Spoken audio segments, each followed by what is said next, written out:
So what are the new features of Java 8? So basically, in Java, a lot of new feature and a lot of new concept as well has been introduced. I mean, it's a basically lambda expressions, functional interfaces, right? And then static, static method in an interface. These are the new feature. For the memory management, right? Java it moves the palm chain, right, to metaspaces. Apart from the memory spaces, also the garbage collector, right? It has default garbage. It has a G1 as a default garbage collector. So these are the changes. Major changes Java it provides. Yeah. Okay, right. What is metaspace? So basically, metaspace. Basically, earlier we had a POM gen, right? Permanent generation, where the static code loaded by the class loader is kept. Static metadata. The class definition, static blocks. All these are kept in a palm space, right? So earlier problem with the palm space is like we had to set the palm space size prior to bringing up the JVM, right? So it kind of fixed size, right? So there were frequent chances of issue in the palm space as well, right? Out of memory error. Right, yeah. Out of memory in palm chain. This kind of error. Okay. Right? What changes are there in hashmap in Java 8? Sorry? What changes? Yeah, what internal changes in hashmap? Yeah, so basically the new comparator has been introduced, right? Comparing by key, comparing by value, right? So this kind of comparator has been introduced in Java, basically in map, right? Okay. What is method reference? So basically, in a functional interface, right? Okay. So basically, method reference earlier in Java, am I audible? Yes. Yeah. So basically, earlier in Java, it was very much type restricted, right? You can use the method only where the corresponding class type is, is binded during the compile time. For example, the thread class, right? It takes the argument as a runnable interface, right? So it has a method public void run. So if you have other class that can have a same method public void run, you cannot refer other class to thread class in earlier Java, right? So in Java, that restriction has been removed. It focuses mostly on the functional side. Like if the behavior of the method is met, you can refer that method anywhere. So that's basically can refer. So any method can be now reference to the function type, right? So basically, any kind of variable of type function, you can refer to any method. Right. Okay. 3. What is the use of optional class? Functional class, yeah. So basically, it's remove the functional functional class here or functional interface. Optional. Optional class, right? Optional. Yes. Yeah. Optional basically intending to avoid the null pointer exception, right? So basically, optional you can pass any to any kind of any type of reference where the value when the value not get. right? And if the value is not, again, there is a functionality whether the value is null or not, value is black. There is a method like is exist or is null, something like that. So you can check like whether the optional has a value or it is still null. So that way you can avoid null pointer exception, right? And the value you will get by calling optional.get method, right? Yeah. Okay. In microservices, how the communication happens between two services? Yeah, so basically the request, client or user request goes through several API, right? So first it received at the gateway, right? So gateway basically have the router, right? Again the load balancer or other features as well, right? Now it can contact to the registry server, right? For example, Eureka, we have a registry server. So every microservices basically register itself to Eureka server, right? To its a particular zone, like on this zone these services are registered, right? Now in the gateway we just redirect a request, basically telling the router with the logical ID of the services, right? For example, account info, right? So basically account info has a physical service REST address, right? RESTful address, like HTTP something. But we have a logical binding in the Eureka. Now the gateway asking Eureka with a logical name to have the physical URL of this particular service, right? Now at this point, Eureka, your gateway server, the router already have the physical URL, service URL against this logical name, right? Now it through the REST client we are directly calling this endpoint, service endpoint. Yeah, so that is the basic flow. With the microservices. Yeah. With the Spring Cloud, you can say. I'm talking in terms of Spring Cloud. Okay. So how the asynchronous communication happens between two services? Yeah. So these are the asynchronous, not the synchronous. So basically, you publish the request and okay. Yes, you are coming correct. Yes. This is the asynchronous, right? You basically request to the gateway. Gateway have route the request to the router, right? For example, Joule or any router, right?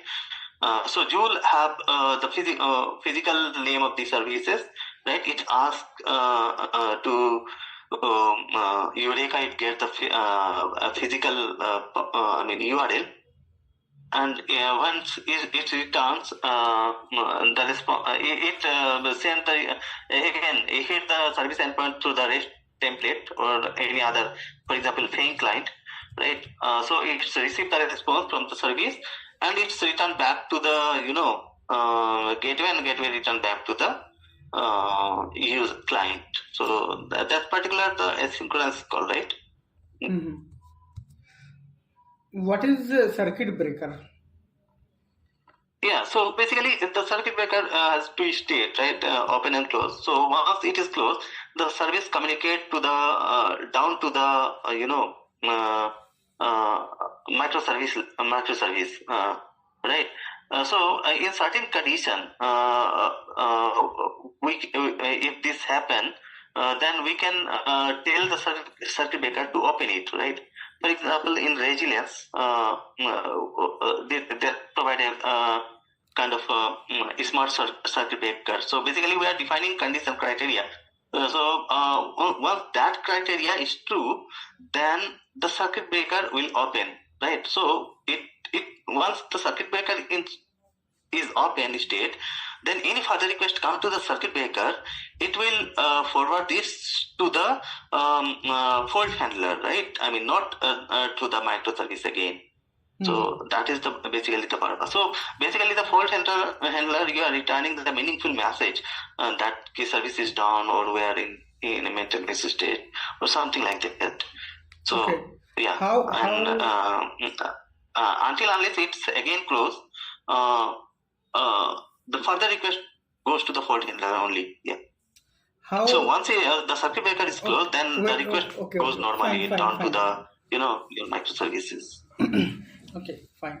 So how will you monitor the logs in production environment for microservice architecture?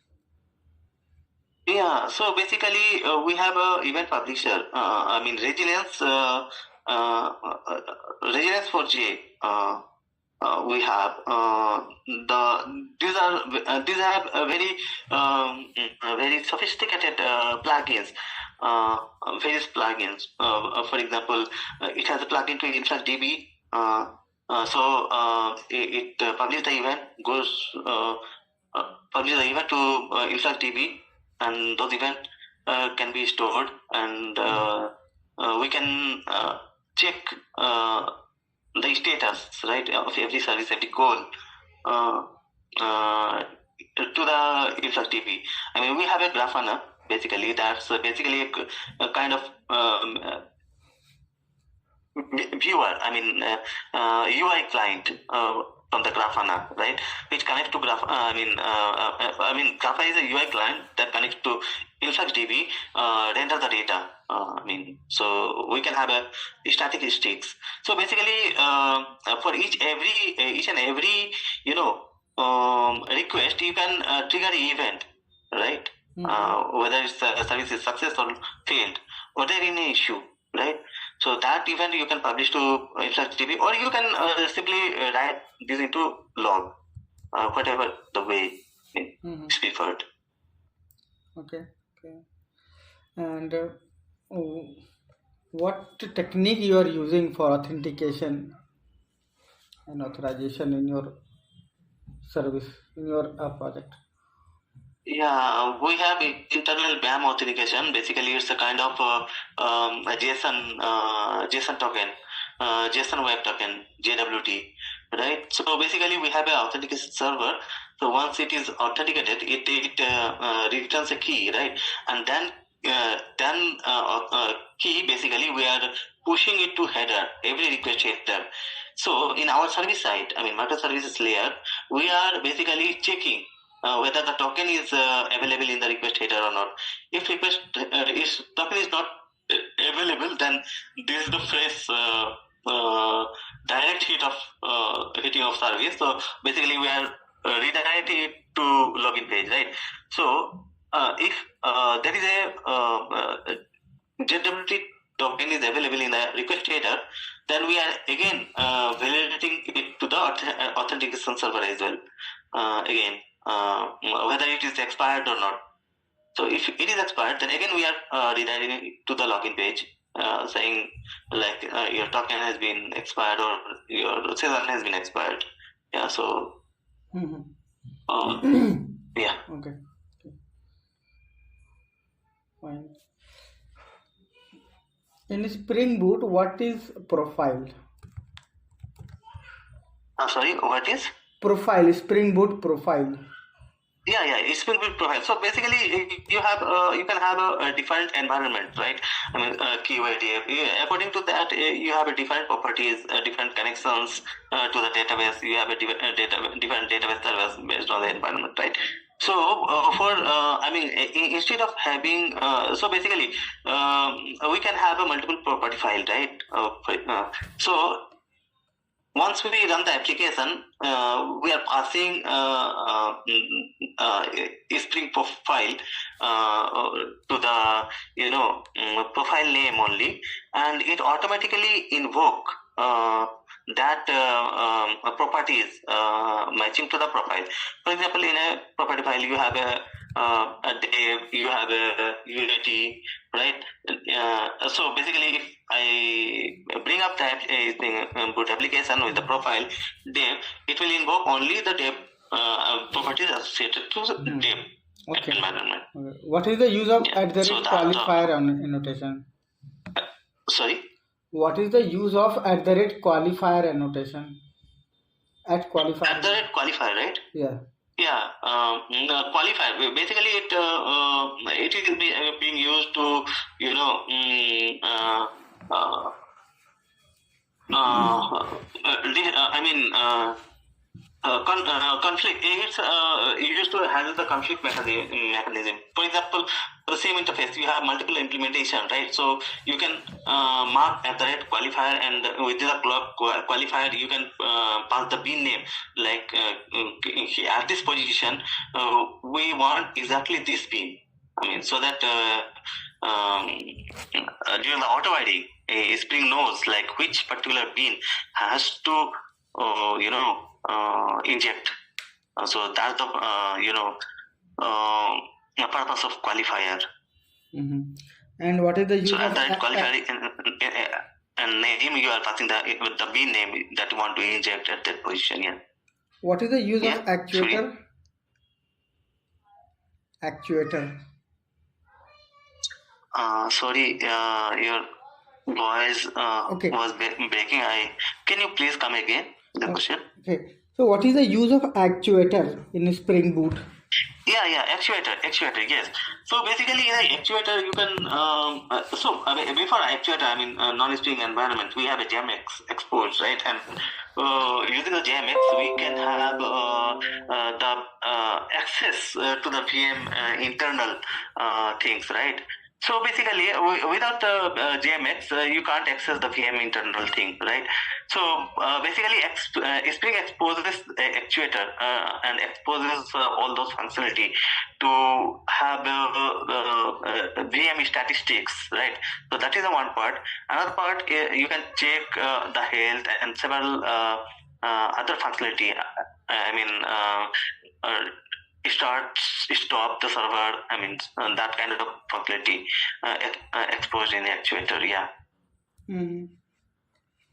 Okay. What are the scopes of a Spring Bean? There are 5 So scopes. basically, mainly, for mainly Spring Core, there is 2 scope. I mean, the singleton and prototype, right? We have other scope for the web MVC. For example, request scope, session scopes, sometime, yeah. So, yeah. Okay. How we can read the property file? So we have a property. We have a class, property source or property placeholder, something. We can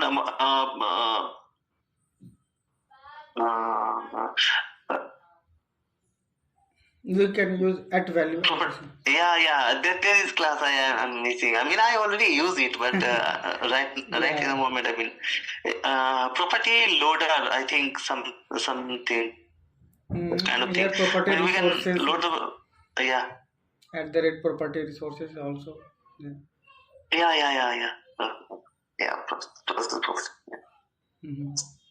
Okay. So in REST APIs, what is the difference between REST controller and at controller? At the rate REST controller and at the rate controller. So basically, these are, what it say, stereotype of a normal controller. The REST controller automatically have the annotation at the rate, what it say, request body, response body, and request body. This kind of thing, and what is Spring Batch? Why we use Spring Batch? Yeah, so basically, auto-see jobs, right? So basically, Spring Batch provide several functionality. Scheduling. At the same time, it's provide the concurrency as well. So basically, in the Spring Batch, we can have various jobs, right? And we can mark as a, we can use the Spring scheduler as well, using the cron expression or some other way. And as per that scheduler, Spring Batch automatically executes the jobs, right? So that's one of activity. Okay. We're What doing are with the status batch, code that you have used in your project, like HTTP status Sorry? codes? Static? What are the status code that you have used in your project? Status code. Status code, HTTP status code 500. We basically using the HTTP status code. We are, rendering the, relevant messages to the end user, right? So basically, status code 500 means service down. So basically, we have a mapping of a HTTP status code to What is 201? to the messages. Yeah, 201. 200 means the success. 201, I am not sure. 400 is, there is exception, right? 201, I'm not sure. Okay. What is the use of @component scan? Other component, right? Yes. So basically, the other component is very basic annotation. Tells Spring like this is the Spring. This class is a Spring. This class has to managed by the Spring, right? So basically, all the other annotations by default extend the component annotation. For example, controller, right? So any other annotation are basically stereotype of the component. So component is the basic annotation in the Spring that tells the Spring like this class has to be managed by the Spring itself. Yeah. Okay. So how you deploy your code to the server? What is the process you follow? Yeah. So basically, we have a CI/CD pipeline, and we are using simply Jenkins, right? And basically, once we check in the code in a source code, SCM. Basically, we are using Git for SCM. So basically, we have several pipeline if configured in Jenkins and it's subscribed to the event. Like whenever any checkout is happen, Jenkins takes the update from the Git. It builds the project. Once it is success, it's basically we have a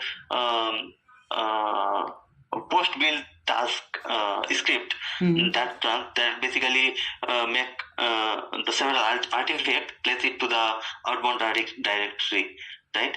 Once the build is failed, we have a email configured, right? So it's this Jenkins notify the respective checker, like who has checked in about the status of the build, right?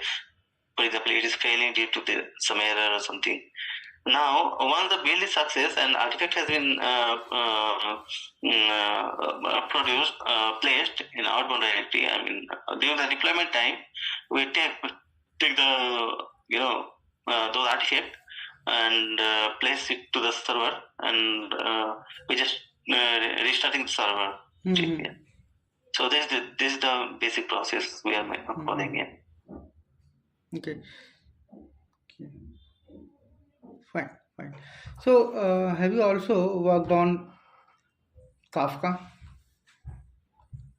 Kafka. Are you Yeah, using we have Kafka? we have a message broker Kafka, and basically the solace. And in the last project, we have used Kafka, but not much. I mean, we have configured the partition and the topic, and that is not in a streaming part and not very deeper. Okay, You know, you have consumed the because services, or you are exposed to Kafka? we just consume the messages. We have a Kafka door. Yeah. Not detailed configuration. Okay, not detail like setting up the partition, zookeeper, cluster, all these. Right. Okay. So what is the follower and leader in It would Kafka? be good to have like I get the opportunity to have to work on these areas. Yeah. Okay. Are you aware of what is zookeeper in Kafka? Zookeeper is kind of gateway type. I mean, I again don't know much details on that, but overall, I know the functionality. So any request goes through the zookeeper only. Without zookeeper, you can't use Kafka, right?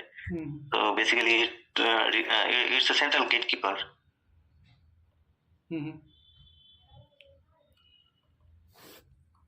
Okay. Fine. Okay. So now we have to move for one coding test.